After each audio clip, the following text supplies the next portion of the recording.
All right, we're on chapter 4 of our Junie B first grader Aloha-ha-ha, and it's called Being a Sandwich. We're going to see what that's about. Remember, Junie B is about to fly to Hawaii.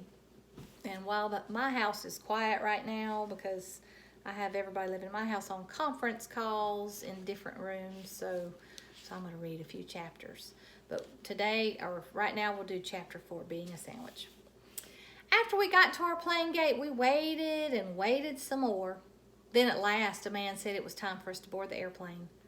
Board the airplane is the airport word for, what do you know, another line. Only good news. This time, we were near the front, and so finally, we got to our seats.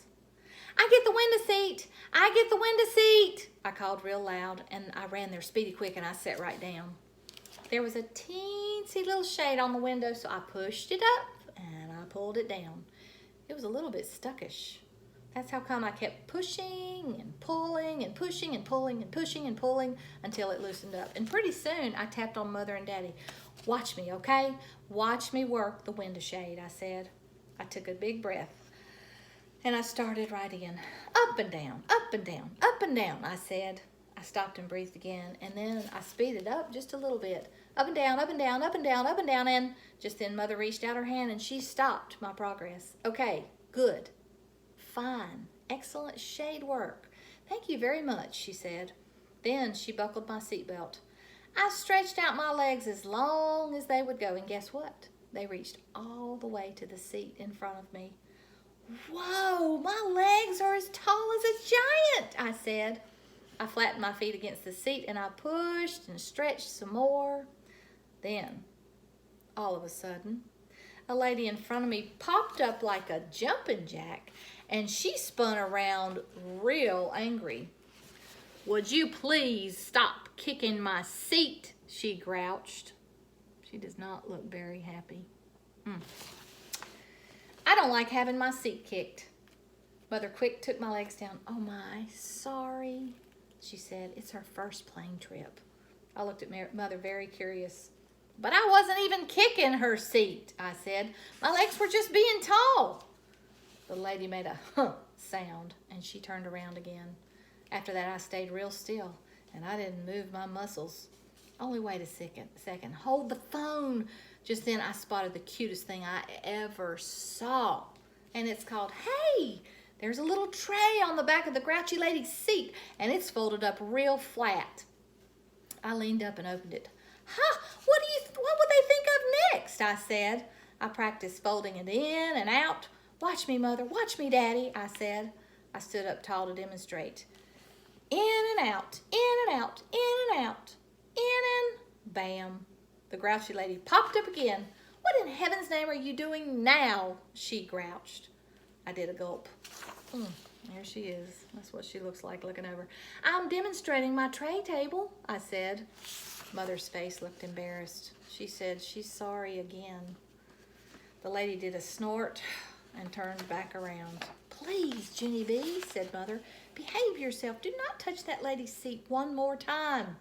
I slumped way down in my seat, and I reached into my backpack, and I pulled out Philip, Johnny Bob, and I whispered in his soft ear, do not touch that seat right there, or a grouchy lady will snap your trunk off, I said. Philip raised his eyebrows. I can't touch it, he asked, not even with my little pinky toe. I thought for a second. Well, okay, I guess you can touch it with your little pinky toe, but that's all, I said. So very careful, Philip reached out and he touched the lady's seat with his pinky toe, and ha, she didn't feel a thing. Me and Philip laughed and laughed at that funny joke, and then pretty soon he tapped on his chin and he looked curious at me again. I wonder if there's a grouchy lady behind us too, he asked. I shrugged my shoulders. I don't know, Phil. Why don't you take a peek, I said. So Philip, Johnny Bob turned around and he tried to peek through the seat crack, but he couldn't get a good look. So finally I had to lift him way to the top of my seat and I let him stare back there for a while. But bad news, only bad news. It didn't actually work out that good on account of we forgot that Phil's eyes are buttons and buttons do not have good distance vision. He came back very glum. Phooey, he said. I couldn't see a thing. Now what? I thought some more, and then yay, a little light bulb went on in my head, and I quick reached my hand into my backpack again, and I took out Hula Girl Dolores. Phil, it's Dolores, I said. Dolores is skinny enough to fit through the seat space, see? Plus her eyes are not even buttons. Philip smiled. You're sharp as a tack, Junie B, he said. I know it, Philip. I know. I am sharp as a tack. So I will send Dolores on a spy mission to the seat behind us, I said. Please stand by. After that, I picked up Dolores and I let her push through the seat space and I let her take a long, nice peek. Only just then a little bit of trouble happened, and it's called, I felt a tug on Dolores's head, and then whoosh, someone pulled her to the other side of the seat. I could not believe my eyeballs at that situation. Very quick, I got on my knees, and me and Philip looked over the top of my seat, and oh no, another grouchy lady was staring back at us. She was holding Dolores in her hand, and her face was not smiling. She did a frown at me. You're a little bit old to be playing peekaboo, don't you think? She grumped. I did another gulp. Yeah, only we weren't even playing peekaboo, I said. We were on a spy mission, said Philip Johnny Bob. Just then Daddy stood up and he said apology to the woman, and he got Dolores back for me. Then he set me back in my seat and he said, if I do not behave myself, we will turn this plane right around and we won't even go to Hawaii. I looked and looked at that man. That was a bluff, I think. After that, I put Dolores away in my backpack, and me and Philip whispered to each other real secret. I can't believe it, Phil, I said. There's a grouchy lady in front of us and a grouchy lady behind us. Philip did a sigh. Oh, we're right in the middle of a grouchy lady sandwich. We slumped way down in our seat, and we looked out the window.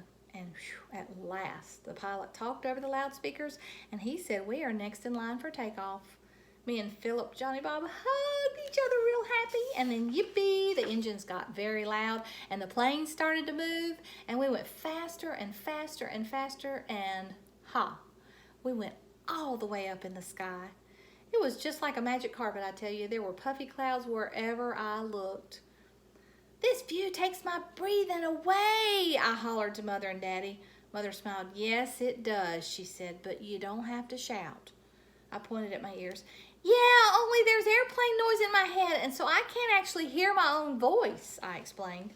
Mother picked up my backpack. Well, let's try to find something quiet to do, okay? Okay, I said back. We looked through all the stuff I brought, and then hooray, I spotted my brand new camera. Wow, I almost forgot about that assignment, I said. Today will be the first official picture of my photo journal. My eyes lighted up. Hey, I know. You can take a picture of me by the window, okay, Mother? Okay? A picture of me by the window will be the perfect start. Mother put her finger to her lips. Shh, you're still talking too loudly, Junie B. Everyone can hear you, she said. After that, she took out the camera and she started to aim. No, wait, hold it. I didn't even get posed yet, I told her. I quick undid my seatbelt and leaned next to the window. Get the clouds in the background, okay, Mother? Room 1 will love to see me way up high in the clouds. Philip Johnny Bob was still sitting on the seat. I reached over to pick him up. And get Philip too, okay? Just me and Philip and the clouds, and that's all, I said. Just then, Philip tapped on me and he whispered a funny secret, and I started to laugh. I told the funny secret to Mother. Plus, Philip says, don't get the grouchy ladies, I said, because those 2 grouch pots will ruin my whole entire photo journal. Mother's eyes got big. Shh, Junie B, please, she said, very panicked. Then she quick tried to take the picture, but oh no. Both of those grouches sprang up as fast as springs, and their big grump heads got right in my picture. I covered my mouth, real shocked. Mother covered her mouth, real shocked too. Both of us kept our heads bent down, and the grouch pots stopped staring. After they were gone, I looked at Mother. Me and my big fat mouth, I said in a whisper. Mother kept her head down, and she talked to me through her fingers. I couldn't have put it better myself, she said. After that, she gave me back my camera, and she said that maybe we would try again later, after the dust settled. I did a sigh. Yeah, only I can't try again later, I said, real whiny, on account of I need to save the rest of the pictures for Hawaii. I slumped down very glum, and then I closed my eyes and I thought of that picture caption. I did a cringe. My photo journal was not off to a good start. And there's a picture of her photo journal page. It says, Day 1, Grouchy Ladies. All right. Next chapter is chapter 5, and it's called Tight Fit. So we'll read that next time.